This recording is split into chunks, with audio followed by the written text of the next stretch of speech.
नमस्कार, मी तुळजा चव्हाण. निसर्ग एक वेड या माझ्या यूट्यूब चॅनलवरती तुमचं मनापासून स्वागत. आज या व्हिडिओच्या माध्यमातून आपण जाणून घेऊया हिरवा चाफा या अत्यंत सुगंधी फुलाविषयी. लपवलास तू हिरवा चाफा, सुगंध त्याचा लपेल का, या गाण्याच्या ओळी खूप जणांना माहीत असतीलच. पण हिरव्या चाफ्याचा सुगंध मात्र सगळ्यांनीच अनुभवला असेल असं नाही. कारण हे एक बऱ्यापैकी दुर्मिळ फूल असून त्याचा सुगंध अनुभवणं हे स्वर्गसुख फारच कमी लोकांना अनुभवता येतं. याचा सुगंध मन अत्यंत उल्हसित करणारा आणि वातावरण देखील खूप प्रसन्न करणारा असतो. हिरव्या चाफ्याच्या वेलीला वर्षभर फुलं येतात, पण पावसाळ्यात मात्र याला विशेष बहर येतो. मजा म्हणजे हिरव्या चाफ्याच्या कळीला अजिबातच सुवास नसतो. सुरुवातीला हे फूल हिरव्या कंच रंगाचं असतं आणि म्हणूनच ते पानांमधून वेगळं ओळखूही येत नाही, पण त्याचा सुवास मात्र सर्वत्र पसरायला सुरुवात झालेली असते.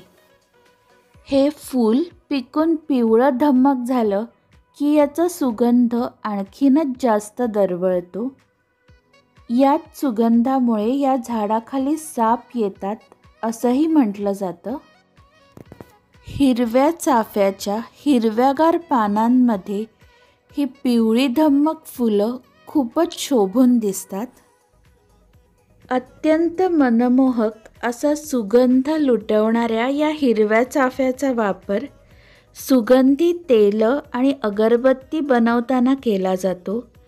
तसेच हिरवा चाफा पुष्पौषधीमध्येही वापरला जातो. इतरही काही औषधांमध्ये हे सुगंधी फूल वापरलं जातं. याच्या पाकळ्यांपासून चहासुद्धा तयार केला जातो.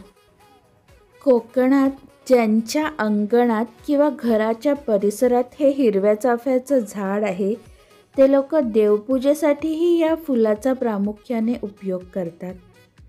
हे फूल गळून पडलं की त्या ठिकाणी फळांचा घोस लगडतो. माकडं तसंच इतर पक्षी ही फळं खातात. या फळांमध्ये असणाऱ्या बियांपासून हिरव्या चाफ्याच्या नवीन वेलांची निर्मिती शक्य होते. ही वेलवर्गीय सदाहरित वनस्पती असून याला हुकसारखा एक भाग असतो. हा हुक दुसऱ्या झाडावरती अडकवून ही वेल वाढते. या हुकचा वापर मासेमारीसाठी गळ म्हणून सुद्धा केला जातो. या हिरव्या चाफ्याच्या वेलीची वाढ होत असताना तिचा बुंध्याकडील भाग जाड होत जातो आणि ही वेल मजबूत होते. ज्यांनी आयुष्यात एकदा तरी या हिरव्या चाफ्याचा मनमोहक सुगंध अनुभवला असेल, त्यांच्या स्मरणात तो जन्मभर नक्कीच राहील. हिरवा चाफा या आकर्षक, अत्यंत सुगंधी आणि तितक्याच उपयुक्त फुलाची माहिती तुम्हाला कशी वाटली हे मला कमेंट बॉक्समध्ये नक्की सांगा. आणि हो, या फुलाशी निगडीत तुमच्या काही आठवणी असतील तर त्याही कृपया शेअर करा. व्हिडिओ आवडल्यास एक लाईक नक्की करा आणि हा व्हिडिओ जास्तीत जास्त लोकांपर्यंत पोचवण्यासाठी तो शेअर करा, म्हणजे इतरांनाही या सुगंधी आणि आकर्षक फुलाचं सौंदर्य अनुभवायची संधी मिळेल. आपल्या या सुंदर निसर्गाचं वेड तुम्हाला लावणं आणि त्या माध्यमातून तुमच्याकडून निसर्गाचं संरक्षण आणि संवर्धन करून घेणं हे माझं ह्या चॅनलमागचं मुख्य ध्येय आहे. निसर्ग आपल्यासाठी खरंच खूप महत्त्वाचा आहे.